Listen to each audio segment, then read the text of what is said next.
received.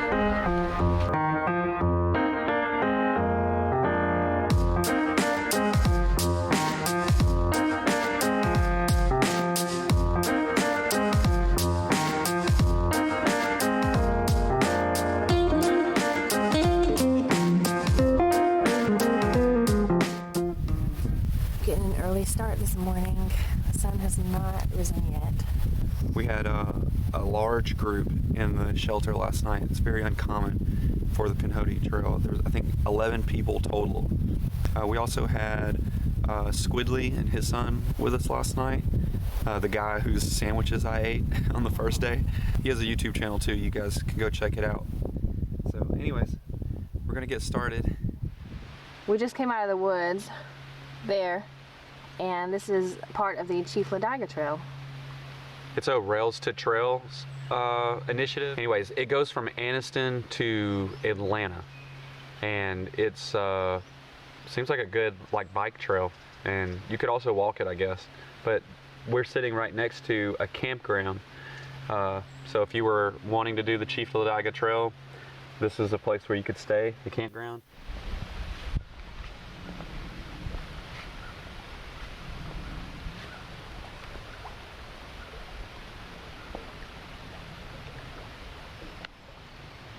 Section 12, Laney Gap. There is a good sized campsite here if you find yourself on Section 12 and need to stop.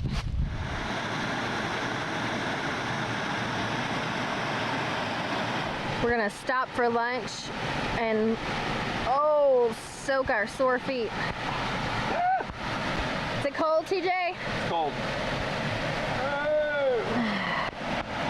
Woo. Yeah, it is. I got some jerky and hummus chips for lunch today. Okay, Katie, do you know where we are?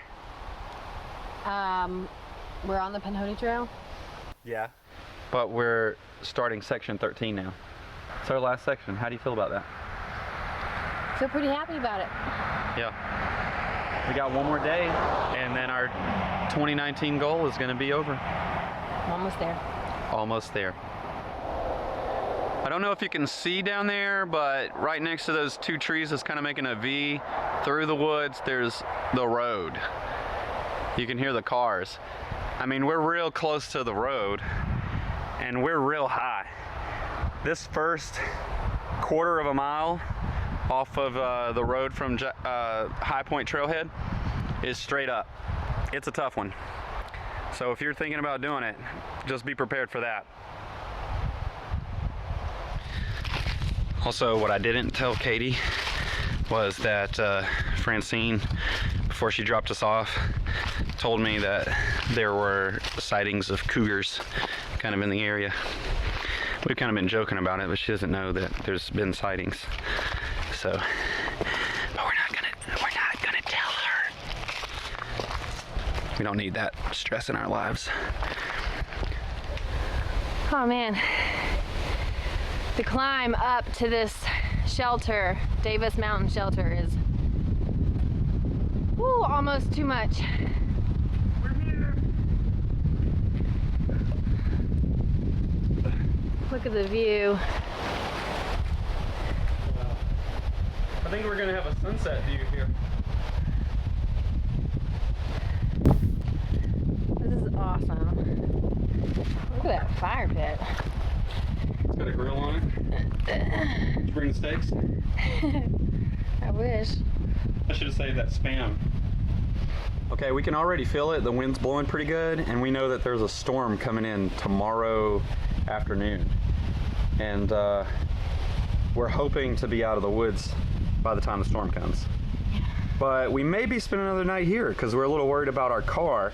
We had to leave our car kind of on the side of the road, a logging road, because it was rutted out really bad, and I didn't think we would make it through that last little rut. So anyway, so we're going to go to sleep tonight, and we'll see you in the morning.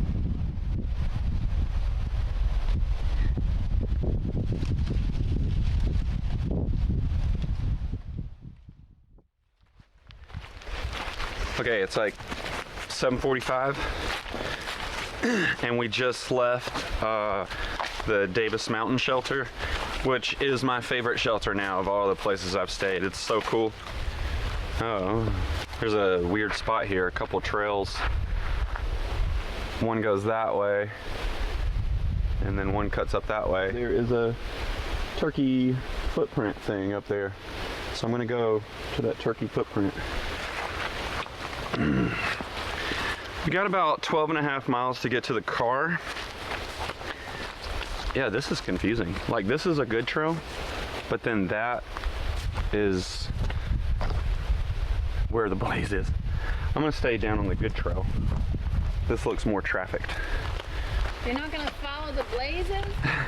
It's a tricky, it might be tricking you. Let's look up here. If we see another blaze, we'll be good. But yeah, it's kind of tricky. Doesn't look right. Look, here's another blaze up here. Perfect.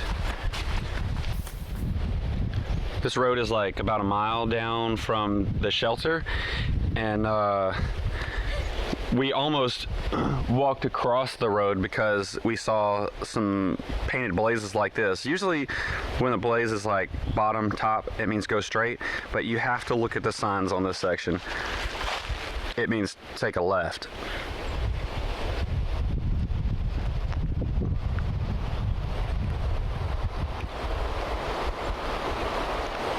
Okay, we finally made it to the creek, and we just went across this bridge. It's a cool bridge, but man, it's slippery.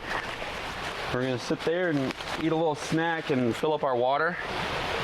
And I'm gonna find somewhere over there, probably up the hill, away from the water source, to do a little morning pooping. Does a bear poop in the woods? I've never seen one, but I do. Okay, for the next 4 miles, we'll be climbing Flagpole Mountain. And on my app, this is what the elevation profile looks like. But yeah, 4 miles of that. That looks hard. Yep. But look, 5 miles to the Georgia state line. Yes. Let's do it. Took us a year to get there. So, how many times are you gonna stop and sit down in the middle of the trail? Who knows? Nobody knows these things until they happen. Let's go.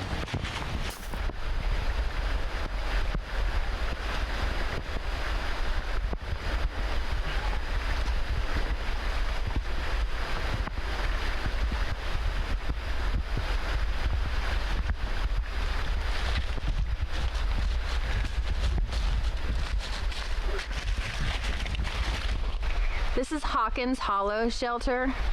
It's by a stream in this little hollow. It's a really pretty place, and really close to a road. I don't remember what road, Salem Church Road maybe. You could just drive up, leave your car, hike in. Just a short walk from the shelter is this tent platform, picnic table. I don't see a fire ring.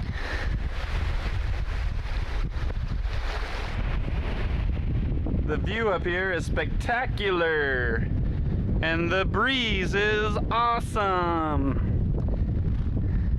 And Katie's worried that I'm gonna slip and die, right? So we just got phone service a few minutes ago, and I saw that I had a ton of missed calls from the same number. Turns out our car was towed into Cedartown, Georgia. Yeah, they said that it was covered in mud because I guess people riding four-wheelers in the area was just slinging mud on it and stuff. Our doors were unlocked. My doors were unlocked. I guess I did that. I don't know. And it's gonna be $100 to get our car back. But it could be worse, okay? I mean, like, it could have gotten stolen, or all the windows busted out and completely trashed and unable to drive. But they're going to come pick us up at the trailhead, the towing company, and then we'll give them $100 and drive out of here. So a little part of it is funny, even though it makes me mad, because I think for at least the last couple hours I've been a missing person. They thought that my husband had done away with me, dropped me in the river. yeah, because that's happened here. He said they found, what, 2 bodies in the lake or something. in the lake around here. Weird. Ooh, let's get out of here. Yeah, we got to get out of here. So don't park on Esom Road, Esom Hill Road. 177 miles, and we're walking into Georgia.